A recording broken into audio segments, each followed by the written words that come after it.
your description of what transpired in the West Wing during the attack. For context, in this clip, you describe the time frame starting at about 2 p.m. So I remember Mark being alone in his office for quite some time, and I know we've spoken about Ben Williamson going in at one point, and I don't personally remember Ben going in. I don't doubt that he had gone in, but I remember him being alone in his office for most of the afternoon, around 2 o'clock to 2:05. Around 2 o'clock to 2:05, we were watching the TV, and I could see that the rioters were getting closer and closer to the Capitol. Mark still hadn't popped out of his office or said anything about it. So that's when I went into his office. I saw that he was sitting on his couch, on his cell phone. Same as the morning where he was just kind of scrolling and typing. I said, "Hey, are you watching the TV, Chief?" Because his TV was small, and you can see it, but I didn't know if he was really paying attention. I said, "You watching the TV, Chief?" And he was like, "Yeah." So, the rioters are getting really close. Have you talked to the president? He said, "No, he wants to be alone right now." Still looking at his phone. So I started to get frustrated because, I sort of felt like I was watching this is not a great comparison, but a bad car accident that was about to happen where you can't stop it, but you want to be able to do something. And I remember thinking in that moment, Mark needs to snap out of this, and I don't know how to snap him out of this, but he needs to care. And I just remember I blurted out, I said, "Mark, do you know where Jim's at right now?" And he looked up at me at that point and said, "Jim?" And I said, "Mark, he was on the floor a little while ago giving a floor speech. Did you listen?" He said, "Yeah, it was real good. Did you like it?" And I said, "Yeah. Do you know where he's at right now?" And he said, "Well, no, I haven't heard from him." And I said, "You might want to check in with him, Mark." And I remember pointing at the TV, and I said, "The rioters are getting close. They might get in." And he looked at me and said something to the effect of, "All right, I'll give him a call." Not long after the rioters broke into the Capitol, you described what happened with White House counsel Pat Cipollone. No more than a minute and a half later, I see Pat Cipollone barreling down the hallway towards our office and rushed right in, looked at me, said, "Is Mark in his office?" And I said, "Yes."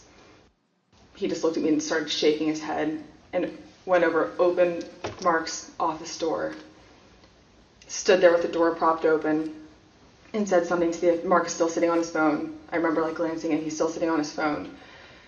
And I remember Pat saying to him something to the effect of, "The rioters have gotten to the Capitol, Mark.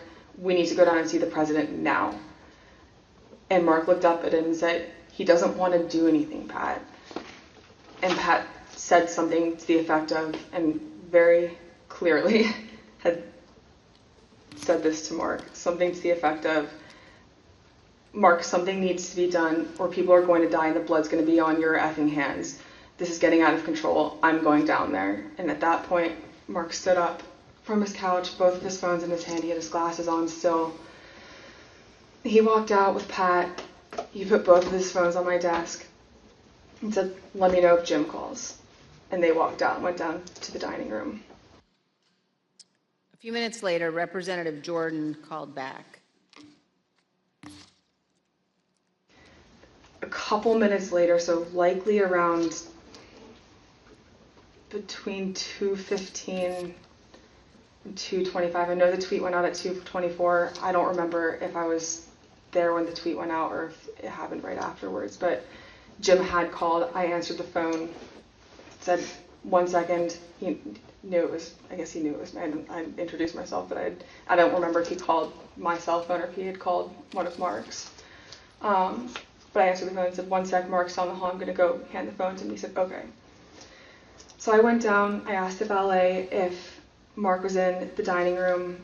The valet said yes. I opened the door to the dining room, briefly stepped in to get Mark's attention, showed him the phone, flipped the phone his way so he could see it said Jim Jordan, He had stepped to where I was standing there holding the door open, took the phone talking to Jim with the door still propped open.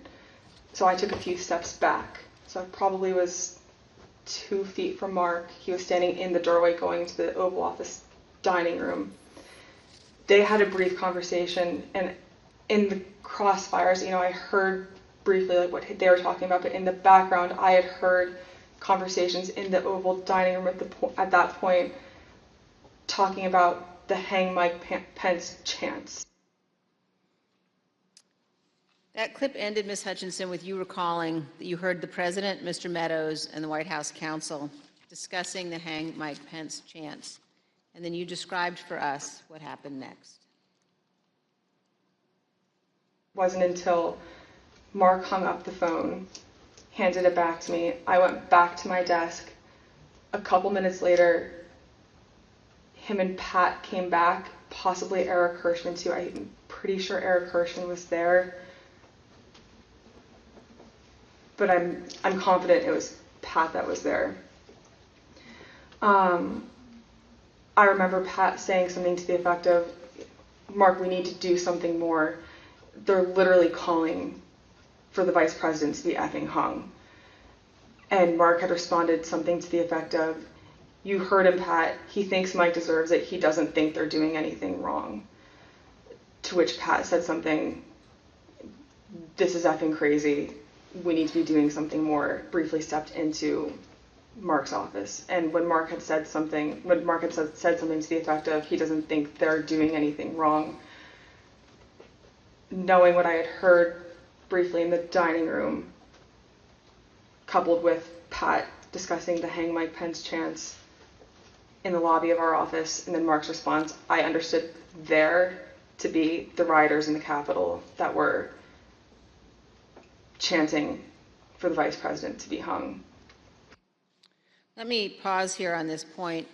As rioters chanted Hang Mike Pence, the President of the United States, Donald Trump, said that, quote, Mike deserves it, and that those rioters were not doing anything wrong. This is a sentiment that he has expressed at other times as well. In an interview with ABC News correspondent Jonathan Karl, President Trump was asked about the supporters chanting Hang Mike Pence last year. Instead of condemning them, the former president defended them. Saying hang Mike because Pence. it's common sense, John. It's common sense that you're supposed to protect. How can you, if you know a vote is fraudulent, right? Yeah. How can you pass on a fraudulent vote to Congress? President Trump's view that the rioters were not doing anything wrong and that, quote, Mike deserved it, helps us to understand why the president did not ask the rioters to leave the Capitol for multiple hours. In fact, he put this tweet out at 2:24 p.m. Ms. Hutchinson, do you recall seeing this tweet in which the president said the vice president did not have the courage to do what needed to be done? I do. And Ms. Hutchinson, what was your reaction when you saw this tweet? As a staffer that worked to always represent the administration to the best of my ability and to showcase the good things that he had done for the country, I remember feeling frustrated, disappointed, and really, it felt personal. It was really sad. As an American, I was disgusted.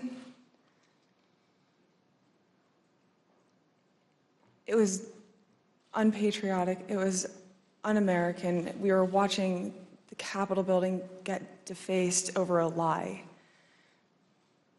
And it was something that was really hard in that moment to digest, knowing what I had been hearing down the hall in the conversations that were happening, seeing that tweet come up and knowing what was happening on the Hill. And it's something that I still struggled to work through the emotions of that.